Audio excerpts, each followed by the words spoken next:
بنگلہ دیشی اداکارہ نصرت فاریہ کو ڈھاکہ کے ہوائی اڈے پر امیگریشن پولیس نے قتل کے الزام میں گرفتار کر لیا۔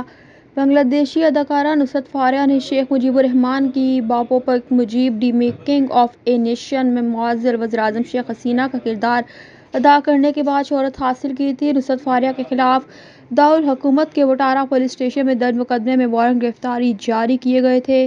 ان پر جولائی کی بغاوت کے دوران قتل کی کوشش کا الزام تھا۔ اسسٹنٹ کمشنر پولیس شفیق الاسلام نے تصدیق کی کہ نصرت فاریہ کو گرفتار کرکے پولیس اسٹیشن لایا گیا۔ بعد میں نصرت کو ڈھاکہ میٹروپولیٹن ڈٹیکٹیو برانچ کے دفتر منتقل کیا گیا۔ نصرت فاریہ نے ریڈیو جوکی اور پریزنٹر کے طور پر اپنے کیریئر کا آغاز کیا تھا۔ 2015 میں انہوں نے فلموں میں اداکاری شروع کی۔ نصرت نے بنگلہ دیش اور بھارت میں کام کیا۔ اداکاری کے علاوہ وہ ماڈلنگ اور میزبانی میں بھی سرگرم ہیں۔ انہوں نے 2023 کی film Mujib the making of a nation میں شیخ حسینہ کا کردار ادا کیا۔ اس فلم کی ہدایت کاری جہانی ہدایت کار شیام بینیگل نے انجام دی تھی۔ یہ فلم بنگلہ دیش اور بھارت کی مشترکہ پروڈکشن تھی۔